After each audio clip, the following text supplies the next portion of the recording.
تدوین موازی یکی از انواع تدوین هستش که باعث میشه تعلیق فیلم مخصوصا توی فیلم های جنایی خیلی بره بالا.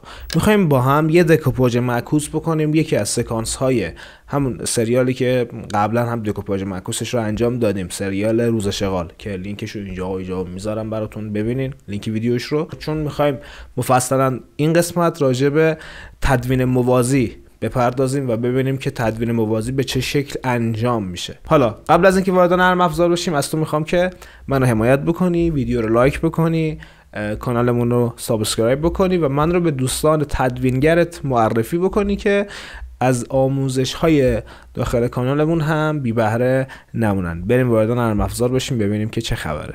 ما توی این سکانس میشه گفت 3 تا پارت داریم. پارت اول ورود این قاتل ماست به این موقعیتی که این خانمه توش قرار داره. من نمیدونم دقیقا مثلا قصد خونه از کجاست، مثلا ثبت مرگ و میر میکنن، نمیدونم. بعد جاییه که این خانم میره براش قرصاش رو بیاره و تو همین هنگام قراره که یک هکی رو روی سیستم این خانم انجام بده که بتونه از دور کنترل بکنه این سیستم رو. و بعد پارت سوم که خانومه برمیگرده و توی موقعیت اصلی قرار میگیره. دوباره برمیگردیم به موقعیت اول.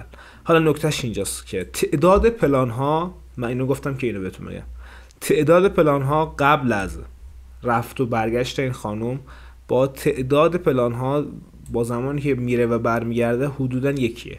این قسمت اول 17 تا پلان داره، این قسمت دوم 16 تا. این پارت بعدش کاریش نداره. نکته چیه؟ نکته اینجاست که لحظه ای که این خانم میره ریتم کار یک ذره تند میشه. یعنی خب مشخصه دیگه، یعنی به خاطر فضای استرسی که میخواد کارگردان به وجود بیاره و تدوینگر هم همین قصد رو داره، میان ریتم کار رو تندتر میکنن که ما استرس بیشتری بگیریم. این یکی از نکات تدوینی این فیلمه. یه بخشی داره، من چون میخوام سرسری رد شم از قسمت اول و بیام مستقیم به قسمت دوم، یعنی قسمتی که رنگی شده، یه قسمتی داره که خانم متوجه میشه که این سرش درد گرفته و اینجا نگاه بکنی دوباره با 4 تا پلان عوض کردن سریع، یعنی لحظه‌ای که راجع به میگرن صحبت میکنه که از خانم از صندلیش پا میشه، اینجا هم ریتم کار تند میشه. یعنی با 3-4 تا پلان که این از جاش پا میشه دوباره اینو میبینیم، خود کاراکتر قاتل رو میبینیم و میاد پیشش، یه تو شات میبینیم و بعد دوباره وان شات خودش رو میبینیم. یعنی ما اینجا یه اوور شولدر داریم، بعد یه دونه نمای میشه گفت حالا تقریبا کلوزآپ میدیوم کلوزآپ داریم و بعد هم یه نمای تو شات داریم که میاد پیشش و میخواد هم دلی کنه باهاش، میخواد دستشو بذاره رو شونهش. خب اینجا تو شات ببینیم که دوستاشون رو با هم ببینه، هم دلی رو میشه گفت با تو شات میشه نشون داد و بعدم که خودشو میبینیم. اینجا این لحظه که این خانم استرس میگیره، همین استرس این خانم رو با همین 4 تا پلان که سری تصویر رو عوض کرد ما میبینیم که انتقال میده به مخاطبش. یه نکته دیگه که داره، تو کل مصاحبه بین این دو نفر، تو کل گفتگو بین این دو نفر، صدای تیک تاک ساعت خیلی گوش نوازه. توی سینمای تارانتینو هم من اومده بودم، اینجا لینکشو میذارم، تو فیلم حرامزاده‌های لعنتی تیک تاک ساعت خیلی کار میکنه و تعلیق ایجاد میکنه. صداهای ریتمدار مثل تیک تاک ساعت، مثل صدای قدم زدن، مثل صدای چیکه آب، اینها علاوه بر اینکه ریتم ایجاد میکنه، این صداهای ریتم دار باعث میشه که ما یک تعلیق پنهانی رو توی ویدیومون و توی کاری که داریم میسازیم ارائه بدیم و معمولا زمانی که میشه گفت سکوت، خب، و اون گفتگو خیلی مهمه، این صداهای مثل تیک تاک ساعت، مثل چکه کردن آب اصلا گوش کر کنه. نمیدونم والا چجوری میگم، سکوتی که حکم فرماست اونجا، اون سکوت گوش آدمو کر میکنه و این تعلیق ایجاد میکنه.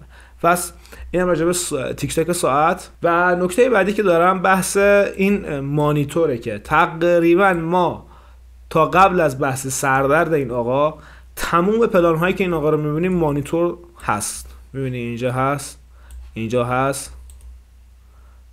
دوباره اینجا هست مانیتور اینجا هست. قشنگ معلومه داره پیریزی میکنه که این بشر قراره با مانیتور کاری بکنه. پس ما اینجا چی میفهمیم؟ ما از همون ابتدای سکانس یک تقابلی انگار بین این آقا و این مانیتور رو قراره ببینیم و این پیریزی داره میشه از اول سکانس که هر جایی که این آقا هست تقریبا توی 90% مواقع مانیتوره هم توی فورگراند تصویر وجود داره. این هم نکته‌ای که باید بهش اشاره میکردم. حالا بریم سراغ اون قسمت تدوین موازی.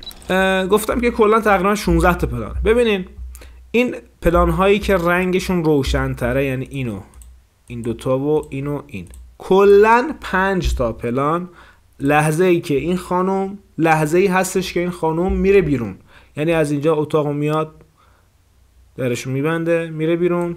پلان بعدی خروجی رو میبینیم که البته چون من از سایت ایرانی گرفتم سانسور کردن که پایین نیست عملا رسمی و میاد میکشه عقب دوربین که لوکیشن رو نشون بده که چه جای خوشگلیه.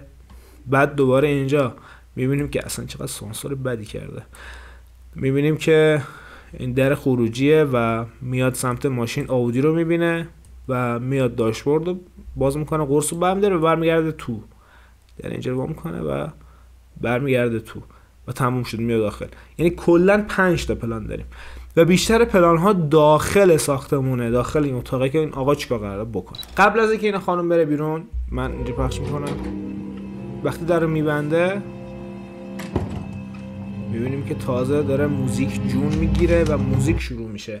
قبل از اینکه این اتفاق رخ بده اصلا موزیکی وجود نداره و موزیک باعث میشه هم ریتم کارتون بشه، همین که یه استرسی به مخاطب یعنی ما بده. فارغ از اون ببینید ما 5 تا پلان بیشتر نداریم که این زن میره بیرون، اما پلان هایی که این آقا هست تعدادش بیشتره و با تدوین های سریع و ریتم تند که این آقا رو میبینیم داره استرس به ما وارد میکنه که نگاه بکنین تقریبا ما اگر به ازای هر یه دونه پلان این زن 4 تا پلان داخل رو داریم، داخل قاتل رو داریم، یه پلان زن 3 تا پلان و 3 تا یا 4 تا پلان این آقا رو داریم. حالا این ریتم ایجاد میکنه. ریتم هم علاوه بر بحث کلی این سکانس که من گفتم اینجا نگاه میکنی 17 تا پلانه، این قسمت هم 16 تا پلانه. 17 تا پلان در عرض به فرض مثال 2 دقیقه 1 دقیقه و 52 ثانیه، اما 16 تا پلان اینور در عرض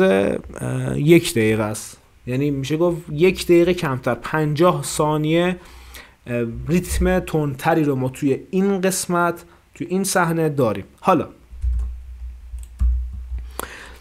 پلان اول یه لانگ شات بررسی می‌کنیم، لانگ شاتی که خانم میره بیرون.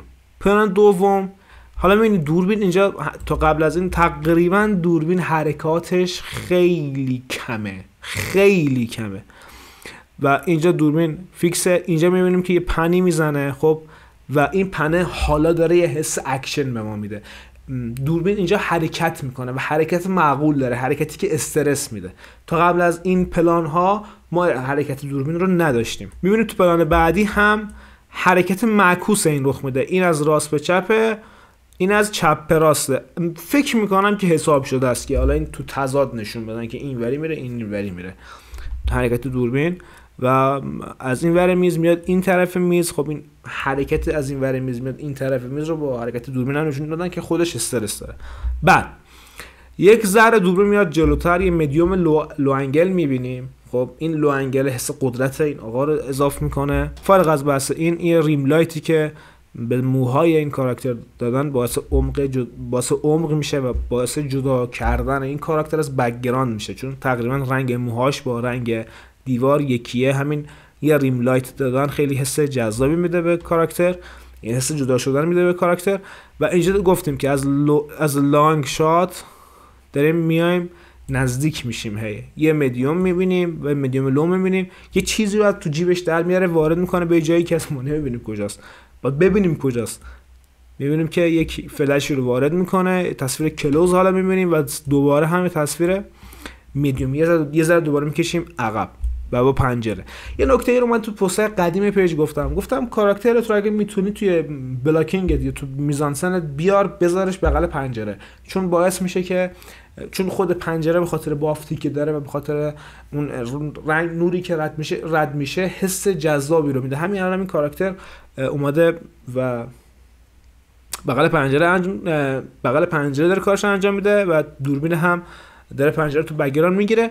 نکته که حائز اهمیت، اگر ما واقعا فقط می‌خواستیم پنجره رو بگیریم و نور پردازی دیگری نکنیم، معلوم نیست چند تا نور تو این اتاق روشنه حالا فعلا، ولی در کل میخوام بهتون بگم که قطعا یک نور کلی روی سوژه دادن که سوژه روشن شه، چون اگه منبع نور پشت سرش پرقدرت‌تر از خودش باشه قطعا سوژه سیاه میشه و تاریک میشه. ما اینجا داریم میبینیم که نور کار کردن و بعد از این چند تا پلان میبینیم که زن میاد بیرون، میکشه عقب دوربین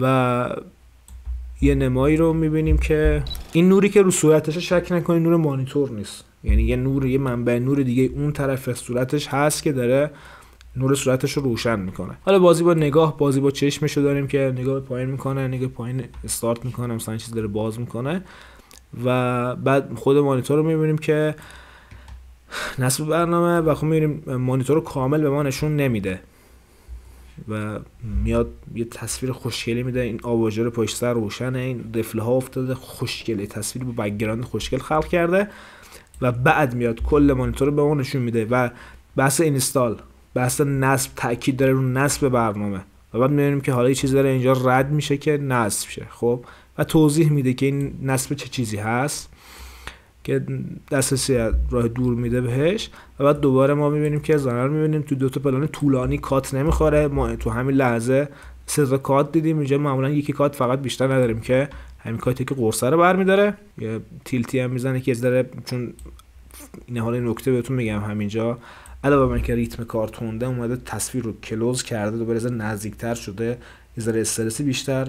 بس اینستال ببینیم که داره چی رو نصب میکنه، نصب شدن مهمه. من گفتم ما وقتی میخوایم ترتیب و چیدمان بذاریم و حتی قاب بندی کنیم باید ببینیم که چه چیزی تاکید داره. خب اول تاکید هم رو کاراکتر رو میبینیم، بعد خب اون فضا رو میبینیم که چیزی باز شد، خب که خوشگل هم هست. بعد اینستال رو میبینیم، اینستال چه چیزی قراره نصب بشه، میاد میکشه دوربین بالا و میبینیم که اسم نرم افزار و اسم این برنامه هک رو برامون باز میکنه. خب ما اینجا میبینیم یه پلان طولانی تری داریم برای اینکه ریتم حفظ بشه، حالا حرکت میده به دوربین و میبینیم که دوربین میاد بالا، تمپو رو میبره بالاتر.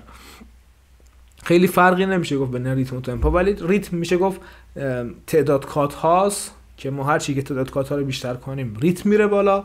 تمپو وقتی میره بالاتر حرکت دوربین بیشتر میشه، چون فضای دلهره آورتریه. خب اینجا یه کاتی نداده، عوضش دوربین رو حرکت داده و خب میایم اینورتر، میایم جلوتر، میبینیم که و بعد دستشو میبینیم چون حالا منتظره دیگه کارش داره نرم افزار نصب میشه و بعد خودشو میبینیم و بعد 76% 86% که این داره رد میشه. خود این مرحله نصب چون یک چیزی داره که ما منتظریم نصب بشه و 100%ش رو ندیدیم، خب کی نصب میشه چون ما ندیدیم این 100% این زمان نصب این نرم افزار رو، همین باعث تعلیق میشه. یعنی ما هی دلهره داریم الان میرسه نصب نشده میرسه، یعنی میخواد به ما بگه که 80% شد 100% نشده الان میاد، یعنی تو پلان بعدی دقیقاً توی 90% 86% که میرسه پلان بعدی نشون میده که وارد شد یا اول الان میاد تو. خب تدوین موازی یعنی دو تا اتفاق داره به صورت همزمان رخ میده. البته که میتونه همزمان هم نباشه، حتما میتونه تو دو تا زمان مختلف باشه، ولی با همین تدوین موازی ما این حس رو بگیریم که انگار داره همزمان رخ میده. نمونهش میشه فیلم اینسپشن کریستوفر نولان که اون مخصوصا قسمت‌های پایانی فیلم بسیار از این همین تدوین موازی استفاده کرده که دوست دارم که بیام اون رو هم بیام یک دکوپاژ معکوس بکنم و ببینیم که چیکار کرده، چون واقعا استادانه تدوین شده اون فیلم. این سریال هم این تیکش تدوین موازی بود که دو تا اتفاق رو داره به صورت همزمان روایت میکنه و توی 1 دقیقه و استرس به ما میده، ریتم میبره بالا، تمپو رو میبره بالا که ما استرس بکشیم.